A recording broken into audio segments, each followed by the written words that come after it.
السلام علیکم ناظرین، آپ دیکھ رہے ہیں قرآن و حدیث میڈیا۔ میں ہوں محمد اویس۔ ہمارے ساتھ مفتی عبدالقیوم حافظہ اللہ تعالیٰ موجود ہیں۔ مفتی صاحب سے آج ہم کویسچن کریں گے۔ السلام علیکم مفتی صاحب۔ وعلیکم السلام ورحمۃ اللہ۔ مفتی صاحب ہمیں یہ بتائیں، اکثر لوگوں کا یہ کہنا ہے کہ جمعرات کے دن جو ہے وہ روحیں گھروں میں آتی ہیں، تو اس کی کیا حقیقت ہے؟ قرآن و حدیث ہماری کیا رہنمائی کرتے ہیں؟ احمدہ و اصلی علی رسولہ الکریم، اما بعد۔ محترم اویس بھائی، بہت ساری چیزیں ایسی ہیں کہ جو ہمارے اس معاشرے کے اندر پائی جاتی ہیں، لیکن ان کی جو بیس ہے وہ توہم پرستی ہے۔ توہم پرستی کے ایک وہم پیدا ہو جانا ذہن کے اندر، اور پھر اس چیز سے ڈرنا، اس چیز سے خائف ہونا، اور یہ یقیناً عقیدے کی خرابی کی وجہ سے ہوتا ہے۔ اور چونکہ ہمارا جو معاشرہ ہے یہ ہندوستان سے کنورٹ ہوا ادھر، تو بہت ساری ایسی چیزیں ہیں کہ جو ہندوؤں والی ابھی تک مسلمانوں کے اندر موجود ہیں، وہ ابھی تک گئی نہیں۔ ان کے اندر ایک یہ توہم پرستی بھی بہت زیادہ پائی جاتی ہے، اور اسی طریقے سے یہ روحوں کا واپس آنے کا جو ایک نظریہ ہے، سوچ ہے، یہ ہندوؤں کی سوچ ہے۔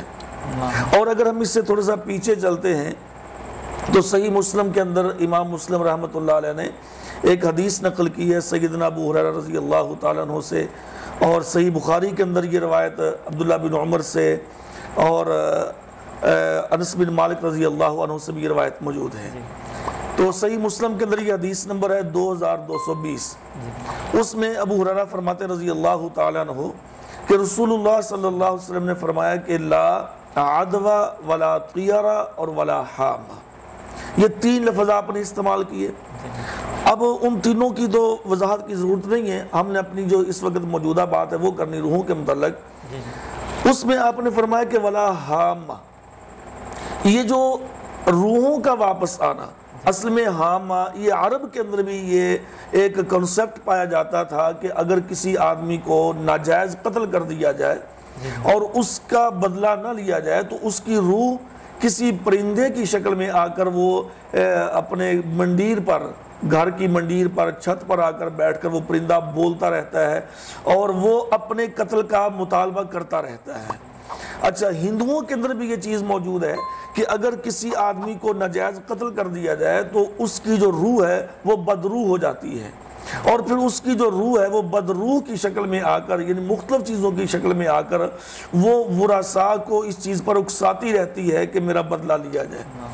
تو یہ جو روحوں کے واپس آنے کا جو نظریہ اور سوچ ہے، یہ مشرکین عرب کی بھی تھی اور ہندوؤں کی بھی تھی کہ جو آدمی قتل ہو جائے یا جس کے ساتھ زیادتی ہو اور اس کا بدلہ نہ لیا جائے تو روح اس کی واپس پلٹ کر آتی ہے۔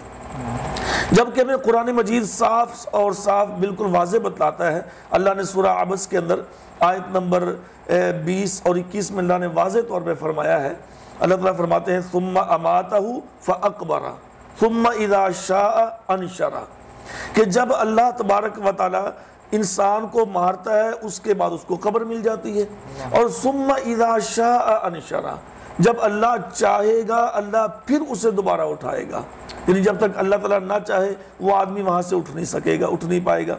تو جو ایک دفعہ روح انسان سے جو موجودہ ہمارا جسم ہے اس سے نکل جاتی ہے، دوبارہ اس جسم میں پلٹ کے روح کا آنا یا روح کا کسی دوسری شکل میں آنا، یہ دنیا میں آنا ناممکن ہے۔